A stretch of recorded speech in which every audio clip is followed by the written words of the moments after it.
podcast sobre juegos de rol, juegos de mesa y diseño de juegos de tablero. Donde encontrarás consejos, respuestas a tus dudas y camaradas con los que compartir una gran afición.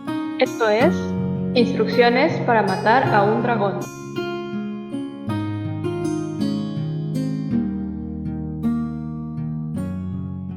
Hola, bienvenidas, bienvenidos. Estamos en el episodio número 5. Hemos llegado hasta acá en su podcast Instrucciones para matar a un dragón. Y otra vez tenemos la mesa completa, lo cual me da mucho gusto. Hola, Neil. Hola Max, ¿qué tal? Gracias por invitarme. Hola, Moarte, ¿cómo estás? Hola, muy bien. Lista para hablar de juegos de rol. Me parece muy bien.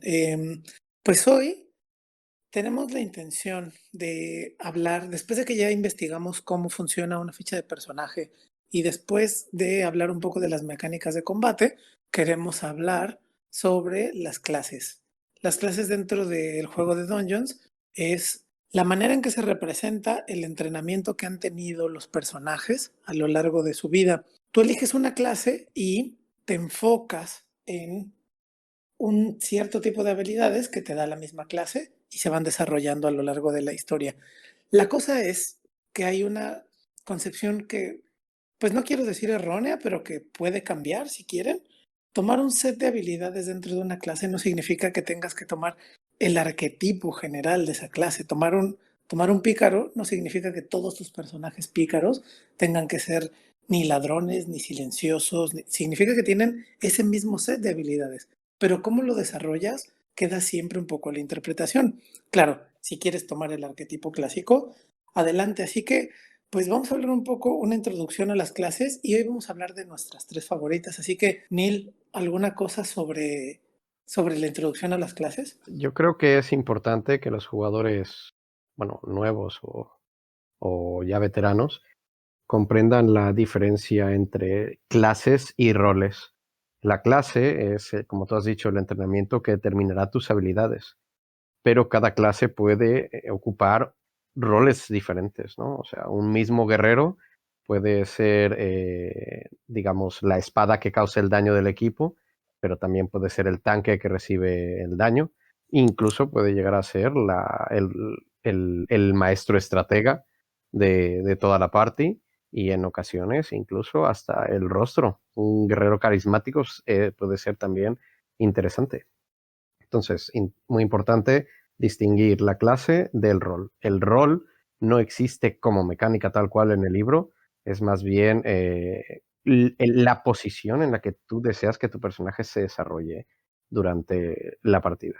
Y que a lo largo del tiempo ha venido a ser más popular gracias a los videojuegos en los que está muy establecido qué tipo de roles hay en esos juegos. Acá un poco hemos tomado más o menos los nombres, pero ese tipo de roles existen desde los juegos de estrategia desde hace mucho tiempo y adaptamos un poco los nombres, pero no se casen con la idea de que una clase significa un rol en específico. Un solo grupo de clérigos puede tener una versatilidad increíble, aún sean la misma clase, ¿no? Para comenzar, yo creo que vamos a iniciar hablando por el bárbaro. Es uno de los personajes más icónicos de Dungeons. Es un personaje de los más pues representados en series, en películas, en caricaturas, y es súper divertido utilizarlos. A mí me gustan mucho, es uno de mis personajes favoritos, porque tienen un montón de posibilidades. Tú puedes jugar un bárbaro a lo salvaje, al estilo Sword and Sorcery, en el que pues es esclavo o lucha por su libertad, o es un guerrero de los bosques y su camino solo es el de la guerra, o lo puedes jugar tan sofisticado como si fuera un príncipe de un reino que tiene un mal temperamento. A eso nos referíamos un poco con los arquetipos, ¿no? Tu entrenamiento te ha llevado a un tipo de posibilidades de acciones, pero eso no significa nada en cuanto a cómo los desarrollas. ¿Neil?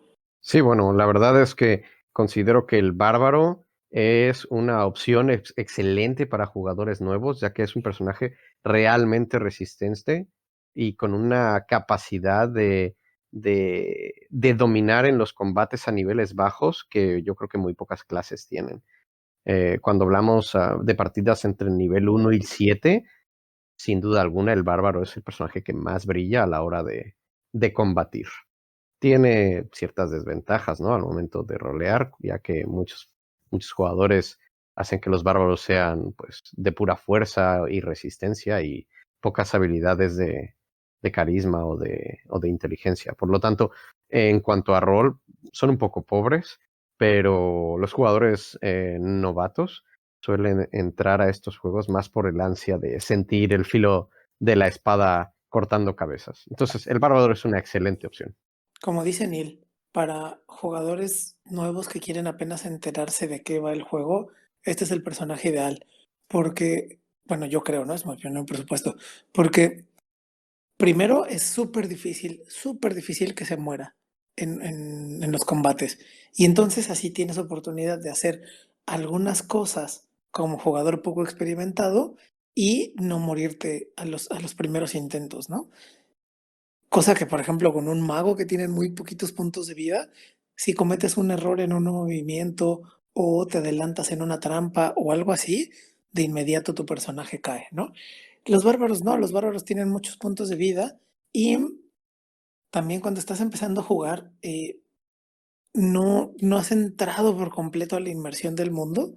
Entonces, los bárbaros funcionan porque pueden interactuar cuando lo desean y pueden tener un montón de profundidad que ahora les explico, pero si no quieren, si no te sientes cómodo como jugador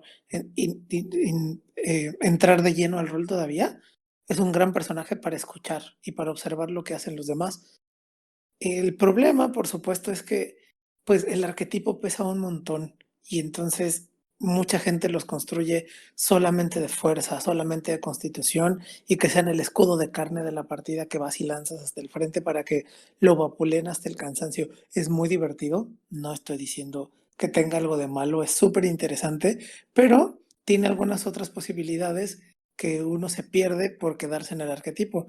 Pero ahora hablamos de ellas. Neil. La verdad es que, contrario a lo que tú opinas al respecto, yo creo que el bárbaro es un personaje que dentro de todos los arquetipos que puede optar de forma viable, todos son de combate. La única habilidad que el bárbaro tiene que pueda ser así de interpretación o de rol es su capacidad de intimidar y esta suele depender del carisma. Y la verdad es que si bien el concepto en la mente de los jugadores es que los bárbaros son intimidantes, mecánicamente el juego no ayuda a que esto sea así. Para que un bárbaro intimide necesita tener buena carisma y la habilidad de intimidar seleccionada, ¿no? Pero no ocurre de esta manera en el juego. Por lo tanto, a la hora de que un jugador construya un bárbaro con la idea de intimidar, tiene que tener en cuenta que es probable que las tiradas a veces acompañen, pero muchas veces no, y entonces sienta que ese concepto quedó a medias o incluso mal logrado, ¿no? Cuando creen un bárbaro, desde mi opinión, están creando un guerrero muy fuerte, y si no lo vas a hacer muy fuerte, entonces hazlo muy resistente con capacidad de diálogo, porque, como dije antes, puede ser la espada de la partida y causar mucho daño, o puede ser el escudo, y en lugar de ser un bárbaro que se dedica a golpear, golpear, golpear, se dedica a ponerse en situaciones de peligro, a absorber la mayor cantidad de daño, y eso te permite distribuir los números de tu hoja de manera que puedas hacer otro tipo de cosas. Como dije al principio, no solo depende de la clase, sino del rol que pretendas para tu personaje. Claro, y has tocado el punto, como el punto más flaco que tienen todos los bárbaros. No sé si en todas las ediciones de Dungeons, pero en esta y en la tercera, bueno, en 3.5, y es que la mecánica de intimidar opera con carisma. Y entonces uno no espera que un bárbaro tenga buenos modales, uno no espera que un bárbaro tenga ni siquiera intención de poder manipular las acciones de las otras personas a través de su comportamiento. Y por supuesto que uno como jugador no espera gastarse su 14 que le salió en los dados o de sus números estándar en carisma cuando los necesitas para fuerza o para constitución. Entonces sí, esa es una falla mecánica, pero está muy bien compensada con todas las cosas que puedes hacer en el combate. Tú podrás imaginártelo como te parezca e intentar los actos intimidatorios, solo como ya habíamos hablado en los episodios anteriores, si quieres ir a revisar el capítulo 3 donde hablamos de las habilidades, no te hagas muchas esperanzas de que tenga a que tenga buenos números, a que tenga buenas tiradas en las participaciones sociales o en las participaciones mentales. En realidad es bueno para el combate. Y yo aquí quiero aclarar lo que decía cuando me refería a que no te quedaras solo con el arquetipo del bárbaro en fuerza súper fuerte o súper resistente, me refería no a que no fuera combatiente, porque efectivamente, si quieres otro set de habilidades, elige otra clase, este solo es para combate, pero me refería, por ejemplo, a hacer un bárbaro de destreza. Hay una posibilidad muy divertida en hacer un bárbaro de destreza que utilice armas ligeras, que utilice combate a dos manos, porque tiene una habilidad muy padre que es que suman su destreza, el modificador de su destreza y de su constitución a su bono de armadura. Y entonces, si logras poner esos dos en alto, sacrificarás un poco la fuerza, pero puedes tomar el otro camino de un bárbaro de destreza, peleando a dos manos, que también es como bien interesante. Una vez más, no comparto tu opinión, ya que no sería una forma óptima de utilizar al bárbaro, puesto que su habilidad principal, que es la furia, en inglés el rage, te da la habilidad de tener ventajas en las tiradas de fuerza. No tiradas de ataque, tiradas de fuerza, como cargar piedras o abrir puertas. Entonces, si tú haces un bárbaro de destreza, desaprovechas mucho todas estas habilidades, ¿no? Porque además, si eres un bárbaro de destreza, no te pondrías, por ejemplo, atletismo, sino acrobáticos. Y bueno, esto no tiene ninguna sinergia real con tu clase. Pero eso no significa que no sea viable, desde luego. Ahí hay una cosa bien interesante que platicar que ha estado mucho en las redes sociales ahora, que es la discusión de una cosa que llaman el min-max, que es explotar las particularidades de los backgrounds y de las clases para que tu personaje sea lo más fuerte posible en todas sus habilidades. Es lo que acaba de decir Neil y por cierto a mí me parece maravilloso. Háganlo. Bueno, platíquenlo con sus Dungeon Master, pero háganlo, no hay problema, el juego está diseñado para eso, para que encuentres las sinergias más apropiadas y para que tu personaje sea lo más fuerte posible en lo que puedes realizar. Y pues en ese sentido, el camino del bárbaro es ese, es el de ser el más poderoso empuñando cualquier arma, por cierto, mucho mejor de dos manos. Y a mí, pues la subclase que más atractiva me parece para explorar con el bárbaro, pues es la clásica, ¿no? Donde tomas esta idea de frenesí en la que estás tan metido en el combate que empiezas a dar golpes aunque tu cuerpo quede exhausto y esto a la larga te lleva ya a niveles altos, además de tener más ataques, a que no te puedan controlar con la mente, que no puedan tomar tu voluntad. Claro, representado mecánicamente en que tienes ventajas en los tiros, ¿no? O que puedes tirar o que si ya te tienen controlado, puedes tirar cuando entras en rage. Y esto después se convierte en una habilidad en la que aún después de que te han derrotado, puedes regresar y pararte de nuevo. Entonces, pues sí, ese arquetipo es súper divertido. Yo lo recomiendo muchísimo para jugadores nuevos. Ya que has entrado a hablar de los arquetipos dentro de las clases, ¿no? Toquemos un poco el hecho de que el libro inicial me parece que tiene dos, que son el Berserker y el Totem Warrior, ¿no? O el guerrero de los tótems. Del que tú acabas de hablar es el Berserker, que lo has descrito perfectamente, es el guerrero clásico. Si un ejemplo clarísimo es Conan el Bárbaro, por ejemplo. Conan el Bárbaro es un guerrero Berserker. Pero bueno, tenemos el otro, el Totem Warrior, que es un poco más lo que hablábamos antes. Es un guerrero que no está tan enfocado en combatir con fuerza, ¿no? Sino en tener aptitudes estratégicas que le permitan versatilidad en el combate. Dependiendo del tótem que selecciones, te puedes volver más fuerte, más rápido, ayudar a tus compañeros en sus acciones, ¿no? Entonces es un guerrero de fuerza no tan fuerte como el Berserker, y esa falta de fuerza la compensa con espiritualidad, ¿no? Entonces, concepto distinto, un rol diferente, igualmente rentable, pero tienes que entender que si tú eres este rol, alguien más tendrá que tomar el rol de quien causa el daño, ¿no? Que bueno, que bien puede ser el pícaro o el guerrero o el explorador o sálvese quien pueda y es el mago, ¿sabes? ¿Sabes a quién me recuerda mucho este personaje como lo has descrito? Me recuerda mucho al fantasma que camina. ¿Lo recuerdas? Oh, no, Al de me los cómics. encanta el fantasma de Camille. Es el tipo que va de púrpura. Sí, es el tipo este que iba de púrpura con su antifaz negro. Y digamos, esa sería como la gran diferencia entre los dos arquetipos que has planteado. Por una parte, el bárbaro berserker sería Conan grande, fuerte, que no le importa ir encuerado por todo el mundo y resolviendo sus problemas a base de músculos. Y el otro, el fantasma que camina, que aunque tiene más o menos las mismas aptitudes, las tiene enfocadas de otra manera. Él le pide la fuerza a la naturaleza no solo para pelear, sino a veces para rastrear un enemigo, a veces para esconderse, a veces para salvar a alguien más, y no todo es tirar puertas. Por cierto, ambas cosas son igual de divertidas. Yo creo que una de las cosas más divertidas en Dungeons al principio es jugar un personaje tirapuertas. Eso es súper divertido. Entonces esas serían como los dos grandes arquetipos que trae el libro inicial. Después le fueron agregando cosas, pero como estamos intentando comunicar una idea general, yo creo que con esos dos es suficiente. Hay muchas más arquetipos, hay muchos más arquetipos de bárbaro en los libros posteriores y por las páginas web navegando los pueden encontrar, que te permiten usar al bárbaro de muchas otras maneras diferentes, algunas similares a estos roles, pero siempre cumpliendo algunos otros aspectos que estas dos no tienen. Entonces, pues recapitulando, sería ideal para jugadores nuevos que están conociendo la cosa y quieren escuchar un poco más que actuar y quieren que su personaje sea resistente. Eso es muy padre, pero si ya eres un jugador un poco más avanzado, encuentra las sinergias y encuentra el arquetipo que le venga bien. No tengas miedo a hacer un tirapuertas, es de lo más divertido. Los bárbaros tienen muchísimos puntos de vida. No tengas miedo a ser el escudo de carne que va y se lanza y que le den y que le den y que le den. Recuerda que cada ataque que te hacen a ti es un ataque que no le hacen a tu mago.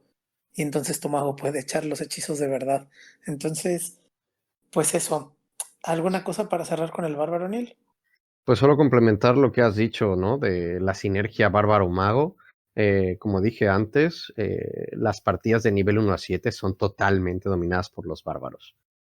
Ellos lo hacen todo. Si no ven la trampa, se la comen. No pasa nada. Tienen HP para aguantar eso y 10 más, ¿no? Que el dragón pequeño escupe fuego, el bárbaro está enfrente, pues lo esquiva con su esquiva asombrosa. No pasa nada. El bárbaro tiene.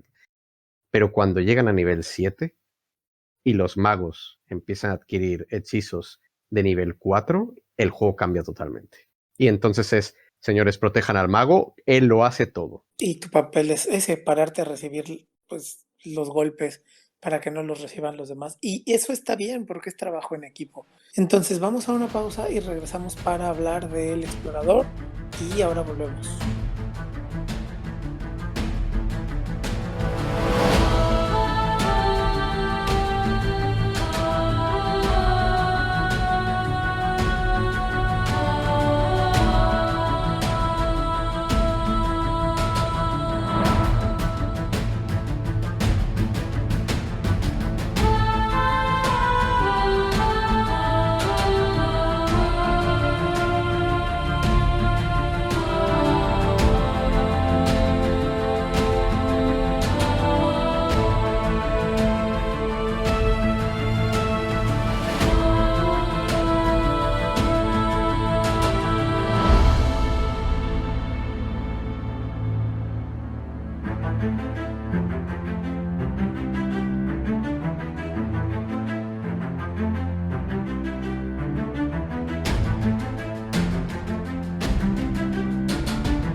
Pues regresamos de la pausa. Esperamos que la música les guste. Al final del capítulo les estamos dejando las listas de autores y de pistas para, bueno, y las páginas de donde lo pueden descargar para que si les gusta puedan irlos a revisar.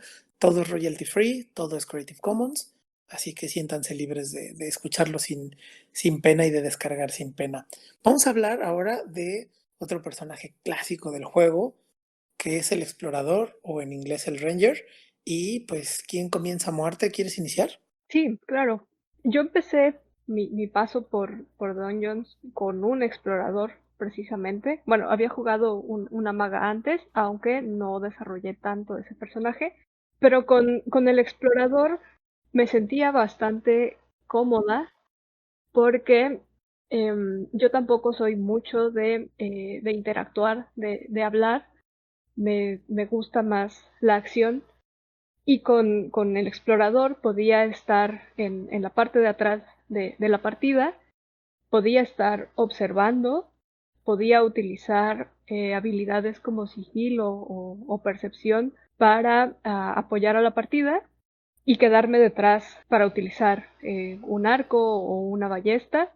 En la construcción del explorador, como lo sugiere el manual de Dungeons, pues las habilidades que más debes privilegiar son destreza y sabiduría. La primera porque te da un montón de bonificaciones en el uso de armas de rango. Y la segunda porque el explorador pues tiene la posibilidad de castear hechizos y además tiene pues estos bonos de habilidades en supervivencia y percepción que son bastante importantes para el desarrollo de un explorador. Algunas veces he visto que jugadores prefieren elevar puntos de fuerza cuando van a jugar un explorador, no de rango, sino de combate frente a frente, por ejemplo, para pelear con espada y escudo.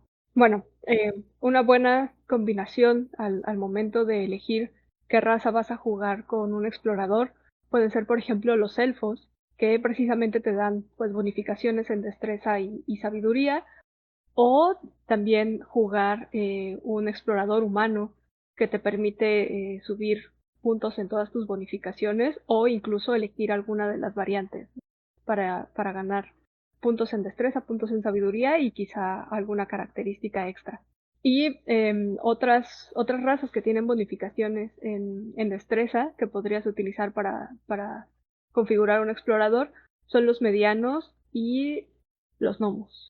Esta clase está pensada para tener habilidades como investigación, naturaleza, sigilo, supervivencia, trato con animales. Dependerá del tipo de explorador que quieras jugar. Pero puedes pensar, por ejemplo, en la historia de un explorador que ha vivido aislado en el bosque y entonces darle bonos en trato con animales, naturaleza, supervivencia. Quizá quieras el contrario y hacer un explorador cazador y entonces entrenar tus habilidades de percepción, de investigación, de sigilo, ¿no? Quizá un personaje que está cazando algo, siguiendo las huellas, ¿no? Escondiéndose en los árboles, tensando el arco para lograr atrapar su presa. Y en esto, una característica que puedes utilizar a tu favor es la elección de un enemigo y un terreno predilecto.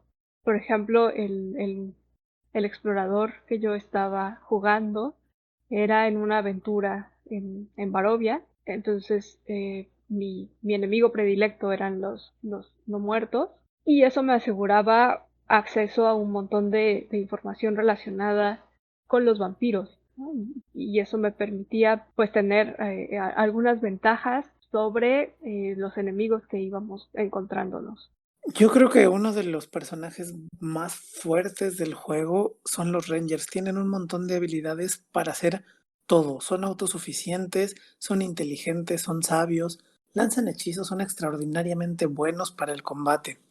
Dentro del juego pueden cumplir cualquier rol, incluso el de quien cura, quien es el sanador, o pueden ser quien hace el daño. Todo depende de la construcción que hagas. Lo que, lo que ha pasado, lo que a veces ocurre, que siempre es muy sano platicar con tu mesa, es que algunas personas consideran que los Rangers no son una clase tan o sea, tan fuerte y exigieron unas revisiones a la compañía y un montón de cosas muy raras porque, pues yo creo que por una falta de comunicación. Como decía Muerte, si vas a jugar en un setting donde el 90% de los enemigos son no muertos, pues háblalo con tu Dungeon Master y haz un Ranger que tenga todas sus habilidades enfocadas contra los no muertos. Si vas a jugar una campaña que sea primordialmente con enemigos del tipo de los dragones, que tu Ranger vaya en ese sentido, que maneje esos terrenos. En realidad es más una cosa como de comunicación. Si tienes un ranger que su especialidad son los humanoides, perseguirlos y darles caza a los goblins y tal, pues entonces no jueguen una campaña en la que todos los enemigos sean elementales de agua o de fuego, porque entonces sí vuelves un poco inútil al personaje. Yo creo que esto pasa con todas las clases. Solo es una cosa de hablarlas y el ranger es extraordinariamente poderoso y versátil. Pues yo sí que tengo muchas cosas que decir del Ranger. Primero que nada diré que es mi segunda clase favorita. La primera clase que entendí cuando empecé a jugar, no fue la primera que jugué, fue un fighter, pero yo no entendía el juego. Realmente me inundé en el juego aprendiendo a usar a los Rangers. Y es la clase perfecta para todas aquellas personas que aman ser el buen antihéroe de la historia. Porque son personajes Es verdad. extremada, son personajes extremadamente hábiles, independientes, con una enorme capacidad de supervivencia y capaces de cumplir muy bien cualquier rol, pero no tan bien como las demás clases en sus propios roles. ¿Qué significa esto? Primero abordemos el tema de los enemigos tal como han hablado. La tendencia clásica es que tú debes elegir cuál es tu enemigo favorito, independientemente de la aventura, porque se supone que la aventura no vincula a tu pasado. Pero eso está mal, ¿vale? En ediciones posteriores de otros juegos como Pathfinder, empezaron a salir libros que se llaman Manual del Jugador de las Aventuras, en las que te decían, te animaban a que hablaras con el máster y que el máster te dijese, en esta aventura no hay dragones, no te vayas a poner dragones como enemigos. Cambia tus dragones por gigantes, porque en esta aventura hay gigantes. Dialogar entre máster y player para construir un ranger es súper importante. No importa realmente matar a los enemigos, pero sí importa que cuando juegues a tu ranger sientas que eres independiente, con capacidad de supervivencia y eres el tipo duro de la partida. Y para eso necesitas tener control, conocimiento y pues verte bien cuando haces las cosas que los rangers saben hacer. Y si no has hablado con tu máster para hacerlo, todas estas habilidades no te van a servir para nada. Así que, punto 1, habla con tu máster. Y punto 2, construye tu personaje. ¿De acuerdo? Háganlo Con base juntos. en lo que dice la aventura, ¿no? O sea, un poco con Efectivamente. con la idea general, porque algunas de las habilidades de los Rangers tienen que ver con los entornos y no hagas un Ranger de bosque si el 90% de la partida va a ser en una ciudad, más bien intenten dialogar de cómo hacer cómo hacerlo de entorno urbano, por ejemplo. ¿A eso te referías? Sí, puede ser así. Ahora, los Rangers ganan conforme avanzan de nivel, más enemigos y más entornos, y eso lo hace versátil, ¿no? Porque las aventuras no siempre se desarrollan en un solo entorno y desde luego no hay un solo tipo de enemigo. Pero bueno, esto es clave. El diálogo entre el personaje jugador y el Dungeon Master es clave al momento de diseñar un Ranger de inicio. Ahora, como dijo Moarte, hay razas que son realmente sinérgicas al momento de utilizar a un explorador, como es el elfo de los bosques, también el humano, los gnomos, ¿vale? Y otras clases que tengan buena destreza, como puede ser, por ejemplo, un tiefling, los medianos, ¿de acuerdo? Pero más importante que la, que la raza y la clase, en los Rangers es esencial comprender cuál es tu rol. ¿Qué es lo que vas a hacer? Al momento de ser un Ranger tienes que decidir claramente qué rol vas a tener, porque no serás bueno o no serás tan bueno en todos los demás roles. Si quieres ser un Ranger que se dedique a pelear con espada y escudo, probablemente tengas que decidir ser un defensor, un tanque. Y probablemente no destaques tanto en daño, ni en sigilo, ni cosas por el estilo, ¿no? Si decides ser un arquero, tienes que ser un Ranger de daño. Tu misión principal será causar daño, porque los Rangers de arco son una locura causando daño. La gente piensa o subestima que el daño de las flechas es poco, pero hay formas de potenciar esas mecánicas para hacer que los Rangers sean verdaderas máquinas de matar a distancia. Y por ejemplo, si quieres ser otra clase de Ranger, el Ranger Beastmaster, el señor de las bestias, pues tu rol está intermedio entre ser un combatiente cuerpo a cuerpo y a distancia. Tienes que entender que debe ser versátil, porque una parte de tus acciones las realizará tu bestia y otra las realizas tú, lo que significa que tú debes potenciar a veces a tu bestia y a veces la bestia te potencia a ti. Por lo tanto, no serás tan buen arquero como el arquero, o no serás tan buen defensor como un ranger de espada y escudo, ¿no? Pero serás más versátil en otros aspectos. Entonces, clave determinar cuál es tu rol antes de diseñar tu personaje. Si quieres ser un ranger de daño, asegúrate que haya alguien que pueda defender en la party. Por ejemplo, que haya un bárbaro o un paladín, alguien que se ponga frente a ti y se coma el daño de los enemigos e impide que lleguen hasta tu distancia, ¿no? Que haya también alguien que pueda curar y si no curar, al menos alguien que pueda soportar tus acciones. Claro, como Ranger de arco, probablemente seas el último en morir porque tu capacidad de supervivencia es tal que cuando la batalla o la party se vea perdida, tú probablemente escaparás sin ningún problema. Y puede que después hasta regreses a rescatar a tus compañeros sin ningún problema también porque como ya han mencionado antes, es un experto en el sigilo y en conocer a sus enemigos. Si vas a ser un personaje, un ranger que va a ser un defensor, la destreza alta te va a servir un montón porque vas a poder esquivar todos los golpes y va a ser imposible que te peguen. Si vas a ser un ranger de daño, mira bien tus hechizos y mira bien tus habilidades porque puedes llegar a hacer tanto daño o más como un bárbaro en sus mejores momentos. Solo cuida el conteo de tus acciones porque muchas de esas acciones se manejan tu acción normal y muchas de ellas con acciones bono. Solo mírate que no se encimen para que puedas explotarlas lo mejor posible. Y si vas a ser un jugador, un ranger que sea más versátil, piénsate en que puedes suplir el papel de un pícaro si no tienen, porque eres tan bueno en sigilo y con destreza como un pícaro, o el de sanador, porque te puedes elegir los hechizos de curación, o incluso en un caso extremo, si tu partida no lleva ningún mago ni nada, pues puedes hacerla de sabio del grupo, solo enfocado en un perfil distinto. Sí, lo que mencionas de los hechizos es bien interesante porque de primera ojeada la lista de esta clase no parece muy amplia, pero vaya que es efectiva, ¿no?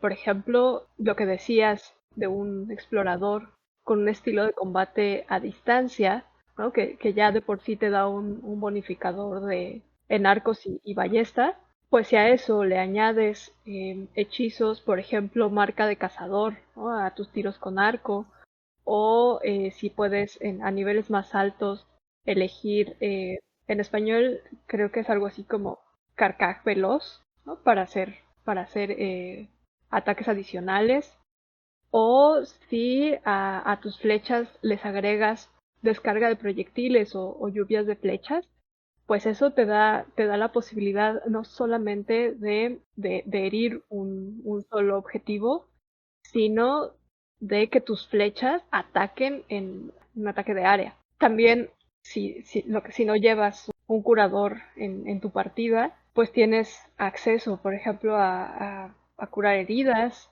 detectar venenos, enfermedades. Si no llevas a un mago en tu partida, pues te tocará hacer el que detecta magia, el que detecta trampas.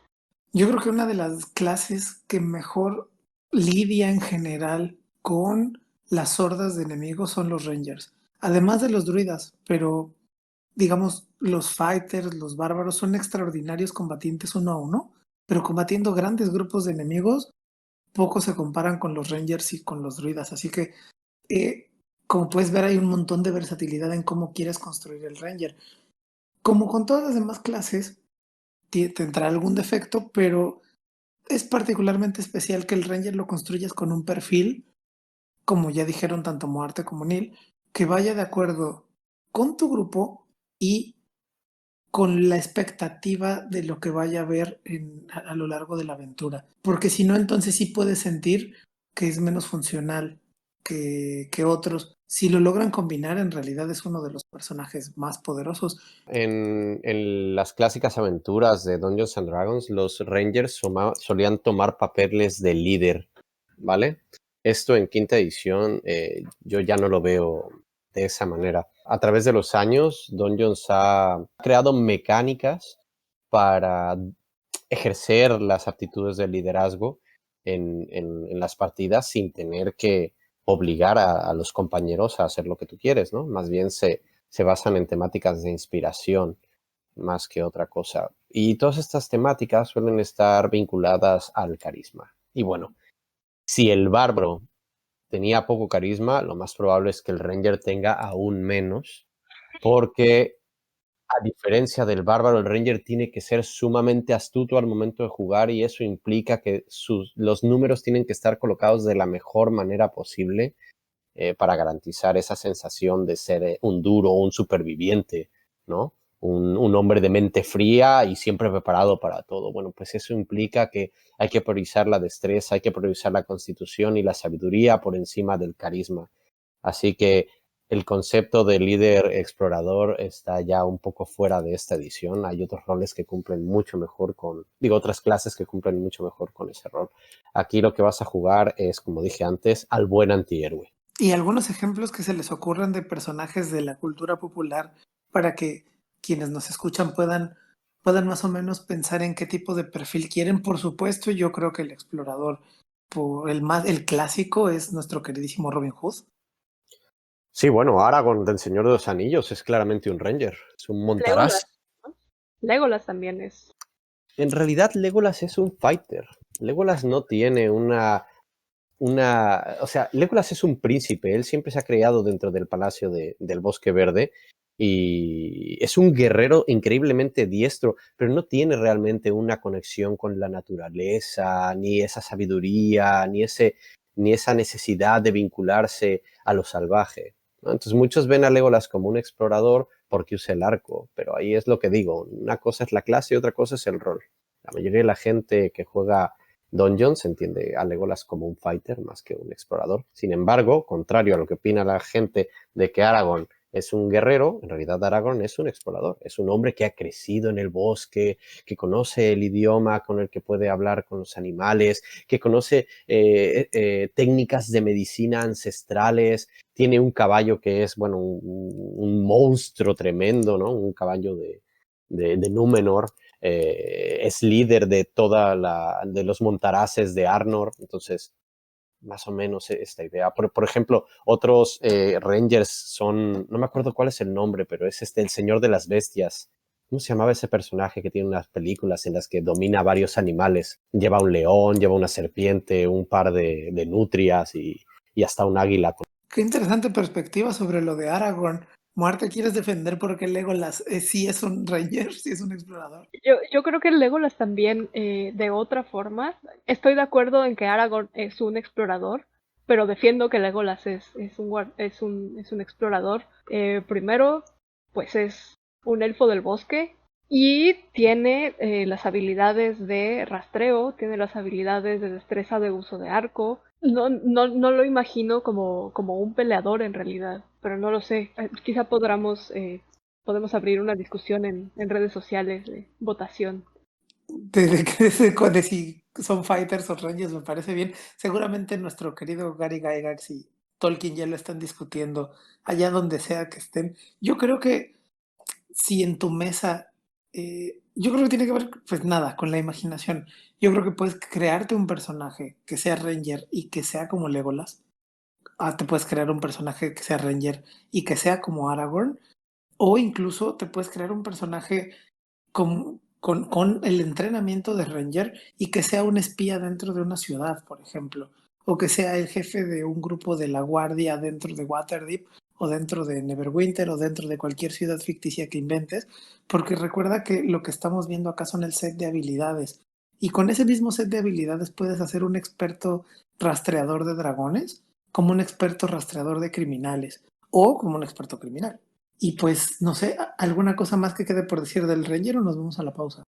Por mí, a la pausa. Pausa, yo creo. Perfecto, pues ahora volvemos y vamos a regresar a hablar de la última clase que abordaremos hoy, que es el paladín.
Pues estamos de vuelta, muchas gracias por seguir con nosotros.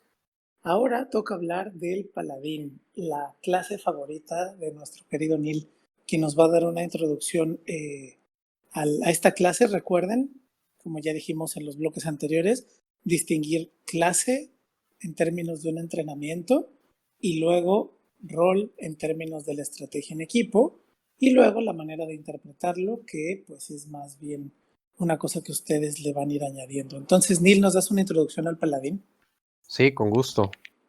Bueno, el paladín es una clase muy especial, ya que desde sus orígenes fue una clase concebida para jugadores que querían ponerse en el papel de un caballero, ¿no? La clase paladín fue específicamente diseñada para interpretar al caballero en los juegos de Dungeons and Dragons. Es una combinación entre un guerrero, porque es capaz de utilizar armas, armaduras, escudos de toda clase, y un clérigo, ya que también tiene una gran variedad de poderes vinculados a divinidades o valores, virtudes. Suele portar también símbolos sagrados. Están muy enfocados a actuar en nombre del bien y de la justicia y el honor. No necesariamente siempre vinculados a un dios o a un credo, pero inevitablemente todas estas cosas siempre están muy cerca unas de otras, ¿no? Son sinérgicas. Si eres bueno, muy probablemente tus personajes están muy cerca de lo que son los dioses del bien o de la naturaleza, aunque no seas un devoto directo de ellos, de alguna manera siempre están pegados. Entonces, Y eso en quinta, perdón, y eso es una innovación a diferencia, por ejemplo, de la edición de 3.5 con quinta edición, en la que el paladín mecánicamente estaba ligado de manera obligada con alguna deidad. Elegías tu dios y a partir de ahí se liberaban algunas mecánicas del personaje. Para quinta edición ya no. Hicieron esta separación, justo lo que explica Neil, en la que tú puedes seguir un grupo de valores determinados eh, por, por la mecánica de la clase y por supuesto por la manera en que los interpretas y puedes o no ligarlos a una deidad justo para liberar la idea del paladín de, pues, del segmento cósmico, ¿no? Sino para ligarlo como un asunto de espiritualidad propia. sí, bueno, el Paladine 3.5 estaba concebido para esa época. La manera en la que lo diseñaron fue innovadora, pero a día de hoy es bastante obsoleta. No solo te obligaban a vincular al paladín a una divinidad, sino que además te obligaban a que el paladín fuese legal bueno. Un grave, grave error, ya que depende de la concepción en la mente del jugador cómo es su paladín. Hay muchos paladines que no necesariamente son legales buenos. Durante años yo he defendido la idea de que los paladines por naturaleza tienen que ser neutrales buenos, ya que deben poseer la libertad de juzgar las leyes también, porque cuando una ley no es justa, el paladín debe oponerse. Eso no significa guerrear contra una ciudad injusta, eso significa probablemente utilizar el sistema de justicia para vencerla, ¿no? Pero siempre, siempre teniendo la libertad de observar con ojo crítico y adherirse cuando es necesario y estar en esa línea gris cuando no lo es, ¿no? Dentro de su kit de habilidades, el paladín es un excelente soporte de base, pues tiene curaciones y hechizos que potencian a sus camaradas, una serie de auras que los defienden contra innumerables tipos de ataques de forma determinante, como puede ser el aura de protección o el aura de coraje, que por ejemplo el aura de protección da bonos igual al carisma del paladín contra todas las tiradas de salvación a todos los que estén en el rango del aura.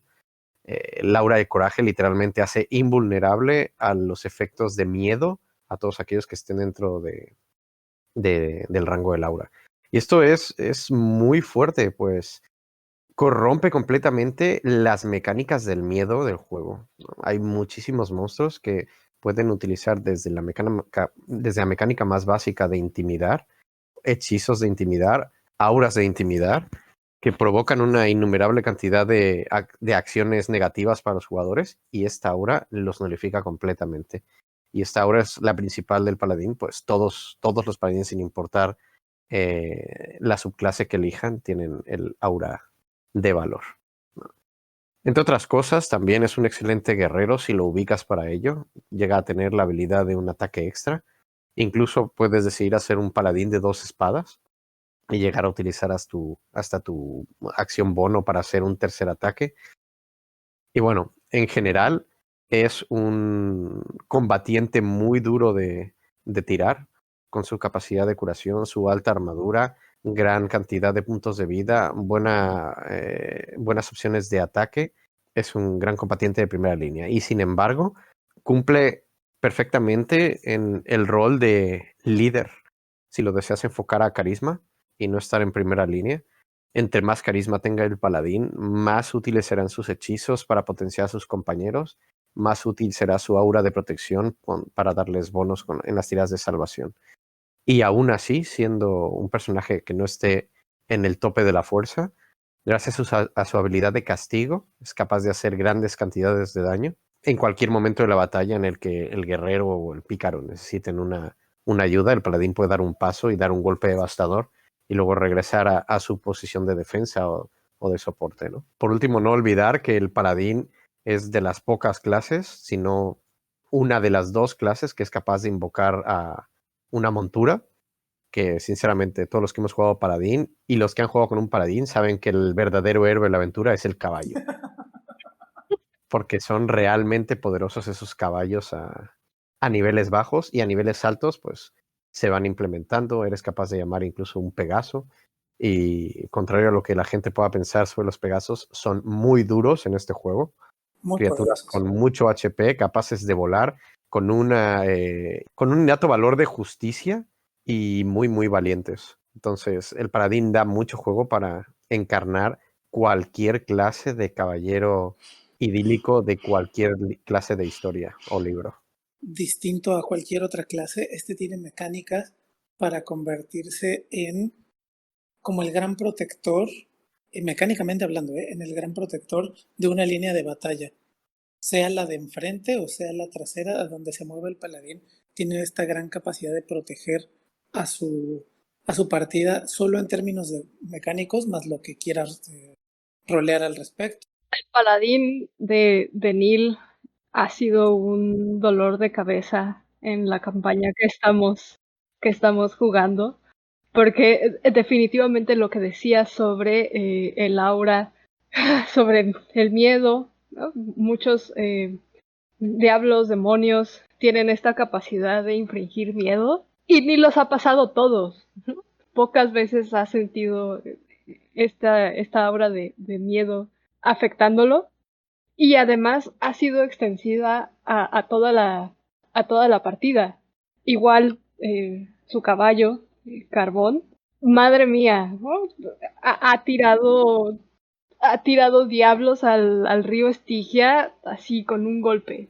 Entonces, tengo más bien quejas contra el paladín. Sí, sí, es totalmente desesperante. Yo creo, desde mi perspectiva, hay 3 grandes tipos de enemigos en Dungeon. Uno, las criaturas del pozo, del infierno, del abismo, los diablos, los demonios, etc. Otros, los no muertos, los vampiros, los zombies, los fantasmas. Y otra, los dragones, que son el enemigo clásico.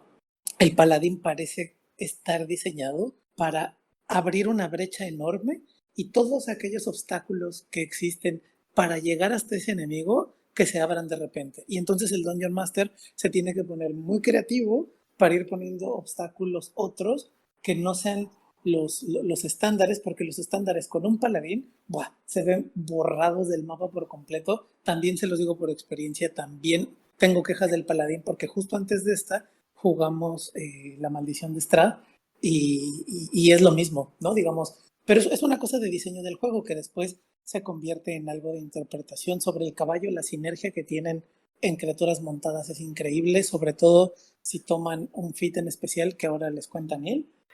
Primero lo de la montura.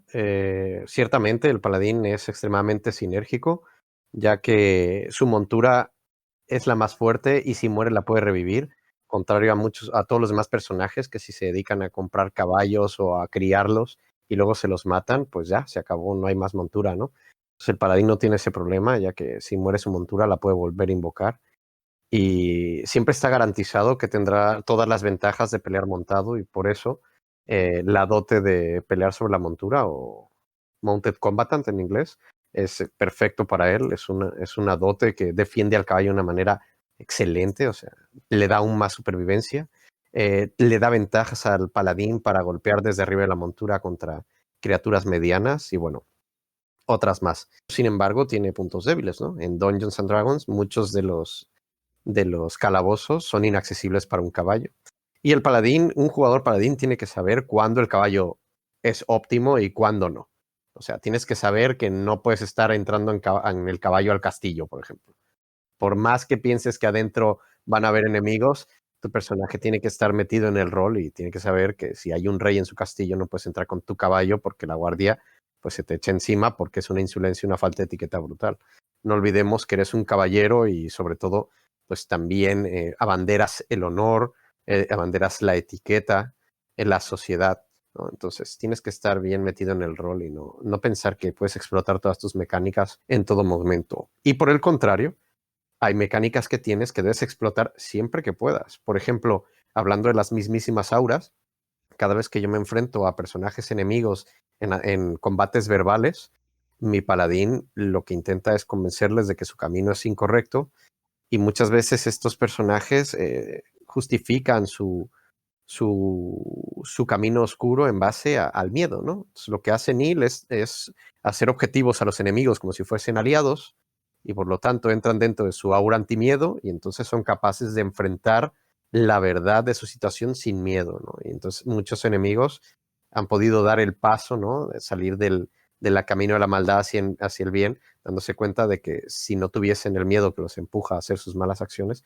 pueden regresar. Entonces, hay muchas mecánicas que a nivel de rol son explotables, sumamente divertidas, y a nivel mecánico, algunas no siempre pueden ser utilizadas, ¿no? Entonces, ¿por qué el paladín es tan fuerte? La razón es muy clara. Desde el primer diseño del paladín en la primera edición, los paladines siempre tenían un candado que limitaba su poder a la senda que deben seguir, ¿no? Entonces, como dijimos antes, en 3.5 los paladines tenían que ser legales, buenos y tenían que obedecer a un dios. Bueno, eso ya se ha vuelto más flexible, pero no significa que todo valga. Cada una de las subclases de paladín tiene una serie de juramentos. En inglés son los oaths, ¿no? Y esos juramentos determinan cómo debe comportarse tu paladín. Eso no significa que tu paladín no pueda salirse en algún momento extremo de alguno de tus juramentos, pero sí le da al máster la potestad de quitarte los poderes de paladín cuando has roto completamente tus juramentos de forma continua, injustificada e egocéntrica incluso, ¿no? Incluso si tu paladín piensa que está haciendo las cosas bien, el máster puede llegar a castigarte porque el máster representa la voluntad de los dioses y si no argumentan, podrías estar incurriendo en abusar del poder de tu paladín, ¿no? Sin embargo, como ya hemos dicho en todos los podcasts, dialoguen, no castigues máster a tus players paladines por portarse mal, mejor enséñales a portarse bien. Y tu player, no cuestiones la moralidad de tu máster, porque si tú quieres imponer tu moralidad, entonces sé tú el máster, ¿no? Recuerda que quien tiene la última palabra sobre el mundo y la mesa es el máster. Este debe poder dialogar contigo, no imponerte, pero tú tienes también que aceptar que si el máster te dice que eso está mal, da igual cómo lo argumentes, estará mal, ¿no? Entonces, es un juego de rol. Los debates sobre paladines e ideología en las mesas de rol son legendarios. Han robado horas y vidas a la gente que juega rol. Yo les invito a que no hagan eso, ¿no? Los paladines son seres fantásticos, tan fantásticos como un unicornio o un pegaso, ¿no? Son reales, ¿no? Entonces, en la realidad, ni los Jedi son perfectos, ni los caballeros de la mesa redonda lo fueron, y sin embargo, todos ellos son paladines, ¿vale? Entonces, cada una de las subclases tiene unos votos muy claros, muy específicos, que convergen normalmente en que el paladín tiene que ser honorable, tiene que ser bueno, entre comillas, o que sus acciones tienen que ser al menos positivas, ¿no? Y, y que siempre tienen que estar un paso más cerca de la ley de lo que estaría cualquier otro personaje por voluntad propia. Pero eso no significa que tengan que estar metidos en la ley. Y esto es muy importante porque hay muchísima gente que mal pensadamente creen que el paladín tiene que ser un estúpido con una venda en los ojos que tiene que ir ahí golpeando a la gente y obligando a los demás a hacer el bien y a cumplir su credo, e incluso arruinando a sus propios compañeros que están actuando mal. Mi consejo para estas personas es, si estás jugando un paladín, no obligues a tus compañeros a seguir tu credo. Enséñales a través de tu ejemplo y deja que sean tus dioses, ergo el máster, quien determinen sus resultados, no los tuyos. Si tu paladín considera que están haciendo algo mal, tienes que sopesar entre la traición a tus compañeros, que también es un pecado, o la traición al mal acto. Entonces, ambas cosas pueden estar mal. Tienes que considerar que tienes que sopesar qué vas a hacer entre las dos, ¿no? Muchas veces sí que está mal que apoyes a tus compañeros en un mal acto, pero es que de lo contrario podrían desatarse cosas aún peores. Entonces, ahí está el truco, que el paladín ya no sea legal bueno. Ahora los paladines no tienen por qué seguir las reglas al pie de la letra. Tienen cerebro, pueden razonar y conocen el camino de la redención mejor que nadie. Saben que pueden sacrificar una parte de su honor a cambio de un bien mayor, siempre y cuando sea considerado, sea estimable, ¿no? Y que no se pase nunca de la línea hacia el mal, desde luego. El gran drama del papel del paladín, el que le da un montón de sabor al juego, es que los paladines buenos, en su mayoría, el 99% de los paladines, de los personajes que son paladines son buenos. Luego hablaremos de las excepciones, pero el gran drama de este personaje es que intenta ser lo más bueno posible, intenta ayudar lo más posible, intenta mantenerse y mantener y ayudar a mantener el orden cósmico en lo posible, y pues siempre es como un gran fracaso, ¿no? Porque el mundo es imperfecto y sus compañeros son imperfectos y él es imperfecto. Y entonces eso le da un montón de trama al juego porque presenta un montón de dilemas morales a jugar, no a conflictuar entre los players ni a discutir, sino a desarrollar a lo largo de una historia, porque qué buena historia no tiene este tipo de nudos morales, ¿no? Para ir cerrando, yo solo diría que el personaje del paladín es único en el universo de Dungeons, no solo en el sentido mecánico, sino que a nivel de rol, a nivel de interpretación, representa como este gran parangón del honor y del bien y de la protección y todos aquellos mitos de la cultura popular del gran caballero, y es súper divertido jugarlo porque te enfrenta a estas situaciones dramáticas en las que siempre el mundo no es aquello que uno esperaba y tienes que hacer cosas para resolverlo y lidiar con ello de la mejor manera posible. Entonces vamos con una ronda conclusiva. Empiezo contigo, Muerte, para que cierres, Neil. Pues creo que el paladín es un gran personaje. Como dije, es un dolor de cabeza a veces con campañas en donde este sentido de la justicia y del bien protegen a toda la partida. Y creo que he visto un par de veces cómo el paladín de Neil se quiebra, ¿no? Su fe se quiebra.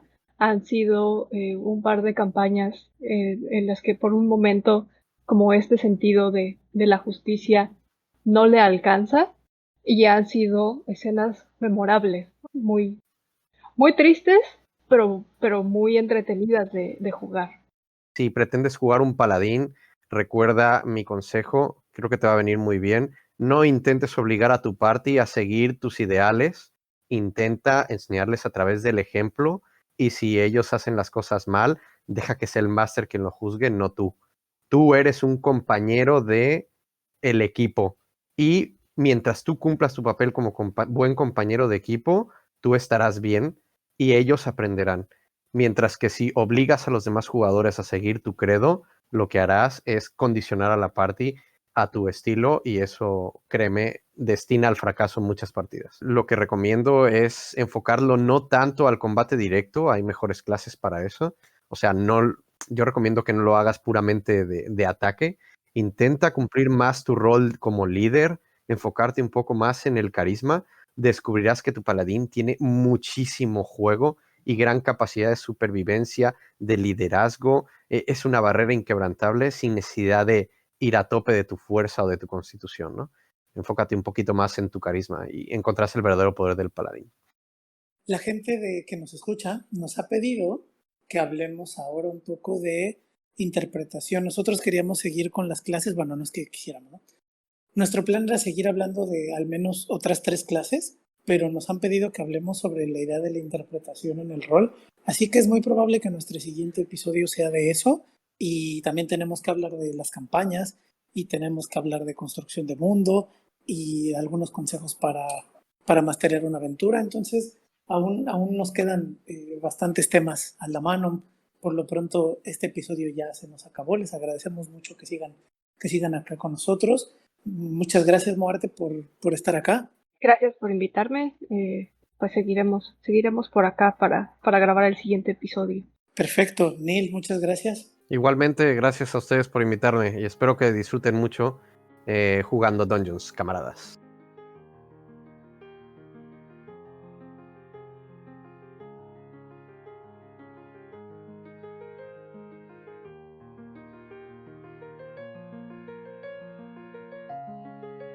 Instrucciones para matar a un dragón es una producción de Editorial Piedra Besoar.